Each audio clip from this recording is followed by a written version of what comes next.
앞으로 가장 많이 오를 곳은 어디인가? 상상을 초월하는 양극화 시대가 열린다. 부의 트라이앵글 안에서만 움직여라. 부촌이 힘들면 그 옆 동네를 사라. 대통령 선거를 한 달 앞둔 지금 부동산 시장은 안개가 자욱합니다. 거래량이 사상 최저 수준으로 떨어진 반면에 강남의 고급 신축 아파트는 매주 신고가를 갱신하고 있습니다. 버블이 사그러들기 전에 마지막 불꽃을 태우고 있는 걸까요? 아니면 대선을 앞두고 잠시 눈치 보기를 하고 있는 걸까요?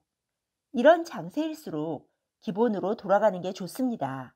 오늘은 2018년 이후 쏟아져 나온 부동산 책 중에서 가장 뛰어난 책이라고 생각하는 오르는 부동산의 법칙을 통해 2022년 이후 부동산 시장을 주도할 지역은 어디인지, 낡았지만 서울의 아파트를 사야 하는지, 아니면 신도시의 새 아파트를 분양받아야 하는지, 그리고 어떤 기준으로 지역을 골라야 하는지 살펴보도록 하겠습니다.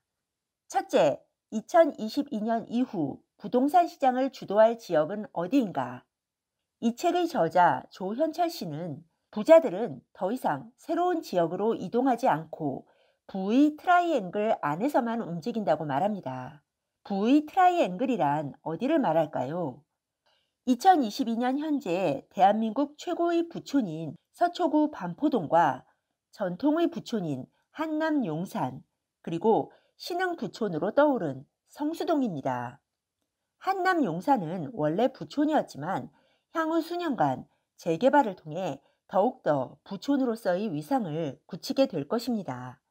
반면에 성수동은 강남과 멀지 않은 입지에 다른 동네는 범접도 할 수 없을 만큼 고급화로 차별화된 아파트 단지가 등장하면서 부촌으로 부상한 경우입니다.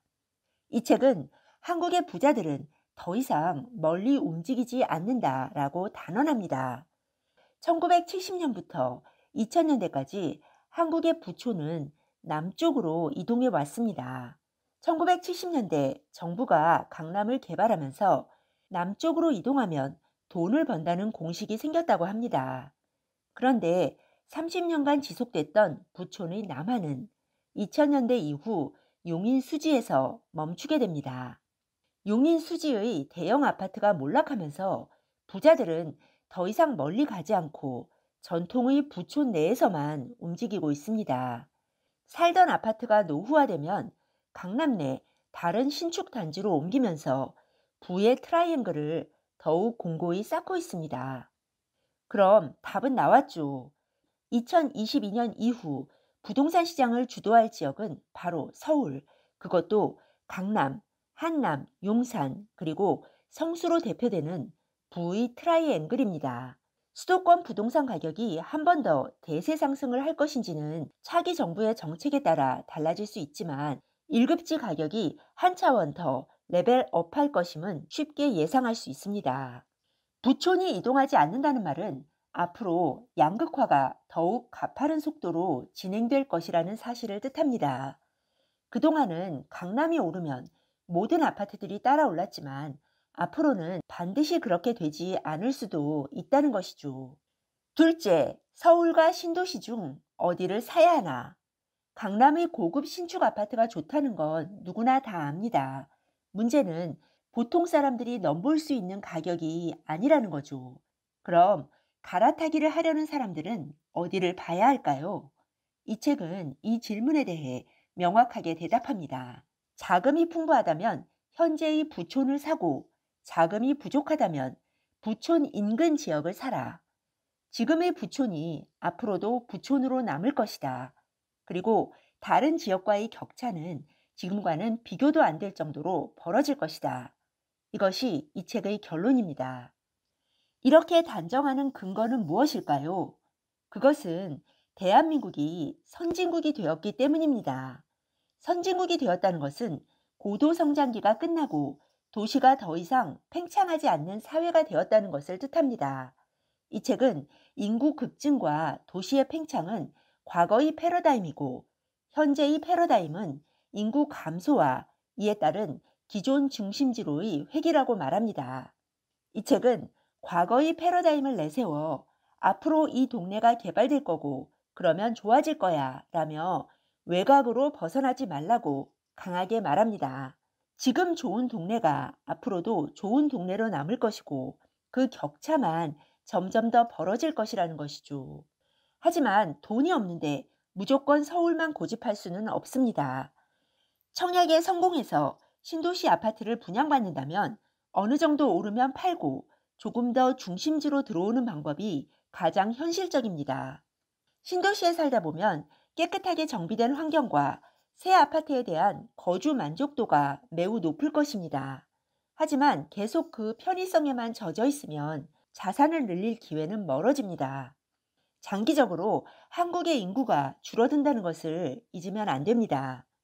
셋째, 어떤 기준으로 오를 지역을 골라야 하나? 부촌 옆 동네를 선택하라는 것은 알겠는데 범위가 너무 넓습니다. 여러 기준이 있겠지만 이 책은 부촌의 이주 수요를 받을 수 있는 지역을 우선적으로 선택하라고 말합니다. 이 책은 앞으로 20년간 부촌 인근의 수익률이 높을 수밖에 없다고 말하는데요. 그것은 부촌 지역의 중층 아파트들이 20년 안에는 재건축될 것이기 때문입니다.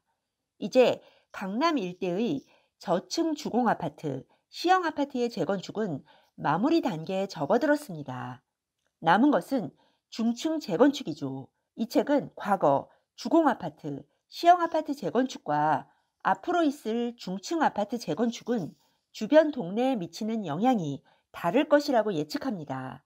주공 시형 아파트는 대개 10평대 초반이나 커봐야 20평대 초반입니다. 아무리 가격이 비싸도 낡은 소형 아파트에 굳이 집주인이 거주하지는 않죠. 저층 주공 시형 아파트에 거주하시는 분들은 대부분 저렴한 전세를 찾아온 세입자들입니다. 재건축이 진행되면 멀리 경기도나 강북으로 이주할 수밖에 없습니다. 하지만 부촌의 중층 아파트는 30평대에서 50평대 이상의 중대형 아파트입니다. 학군도 좋아서 소유주가 직접 거주하는 경우가 많습니다. 따라서 강남의 중층 아파트가 재건축되면 옆 동네 아파트 가격에 큰 영향을 줄 것입니다. 설사 아파트를 사지 않고 옆 동네에서 전세로 거주하더라도 오른 전세가는 매매가에 고스란히 영향을 주게 되니까요. 결론적으로 이 책은 강남의 중층 아파트 재건축이 본격화되면 3호선으로 연결되는 일원 본동, 수서동의 중대형, 문정동과 가락동, 오금동 일대의 시세에 영향을 줄 것이라고 말합니다. 네, 오늘은 조현철 씨의 오르는 부동산의 법칙을 통해 2022년 이후 부동산 시장을 주도할 지역은 어디인지, 어떤 기준으로 내가 살 지역을 골라야 하는지를 살펴보았습니다. 다음 시간에는 언젠가 오게 될 본격적인 하락장을 대비하는 방법에 대해 알아보겠습니다. 네, 오늘 들려드린 내용이 도움이 되셨다면 구독 버튼, 좋아요 버튼 꾹 눌러주세요. 여러분의 지지가 좋은 영상을 만드는데 큰 힘이 됩니다. 그리고 알람 버튼도 꾹 눌러주세요. 지식퀸의 새 영상이 올라오면 제일 먼저 받아보실 수 있습니다. 다음에 더 좋은 영상으로 보답하겠습니다. 감사합니다. 다음에 또 만나요.